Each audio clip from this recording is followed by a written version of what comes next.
नमस्कार. विद्यार्थ्यांसाठी एक चांगली खुशखबर घेऊन मी आजचा व्हिडिओ बनवत आहे. चॅनलला पहिल्यांदाच आला असाल तर चॅनल लाईक करा, सबस्क्राईब करा, बेल आयकॉन क्लिक करा, जेणेकरून असेच शैक्षणिक माहितीपर व्हिडिओ MPSC UPSC तसेच स्पर्धा परीक्षेची महत्त्वाची अपडेट तुम्हाला आपल्या यूट्यूब चॅनलवरती मिळून येईल. आजच्या व्हिडिओचा मुख्य विषय आहे की मुंबई उच्च न्यायालय भरती अंतर्गत महत्त्वाची अपडेट देणारा हा व्हिडिओ आहे. त्यामुळे व्हिडिओ स्किप न करता व्हिडिओ शेवटपर्यंत नक्कीच बघा. चॅनलला पहिल्यांदा आल्यानंतर चॅनल सबस्क्राईब करा. चला तर मग जास्त वेळ न घालता आजच्या व्हिडिओला सुरुवात करूया. मुंबई उच्च न्यायालय भरती चालक पदाचा अंतिम निकाल लागलेला आहे.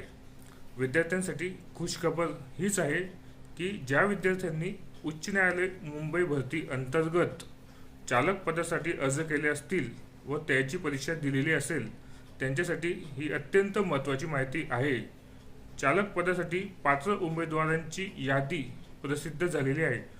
तरी विद्यार्थ्यांनी अधिकृत संकेतस्थळावरती जाऊन यादी चेक करावी आणि त्या यादीमध्ये आपलं नाव आहे का हे बघावे. ही माहिती कोणासाठी आहे तर ज्या विद्यार्थ्यांनी मुंबई उच्च न्यायालय भरती अंतर्गत चालक पदासाठी परीक्षा दिली असेल, अर्ज भरले असेल, त्या विद्यार्थ्यांसाठी ही माहिती आहे.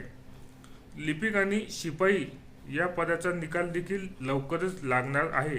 ज्या दिवशी निकाल लागेल त्या दिवशी आपल्या यूट्यूब चॅनलवरती तुम्हाला कळवलं जाईल. त्यामुळे चॅनलला जर पहिल्यांदाच आला असेल तर चॅनल लाईक करा, सबस्क्राईब करा आणि बेल आयकॉन क्लिक करा, जेणेकरून असेच विविध स्पर्धा परीक्षेच्या संदर्भात महत्त्वाची अपडेट तुम्हाला आपल्या यूट्यूब चॅनलवरती मिळून जाईल. तरी हा आजच्या व्हिडिओचा मुख्य विषय हाच होता की मुंबई उच्च न्यायालय अंतर्गत चालक पदाचा अंतिम निकाल जाहीर झालेला आहे. ज्या विद्यार्थ्यांनी मुंबई उच्च न्यायालय अंतर्गत चालक पदाची परीक्षा दिली असेल, फॉर्म भरला असेल, त्या विद्यार्थ्यांनी अधिकृत साईटवर जाऊन संकेतस्थळावरती जाऊन ती यादी चेक करावी आणि आपले नाव त्या यादीमध्ये आलेलं आहे का हे बघावे. धन्यवाद.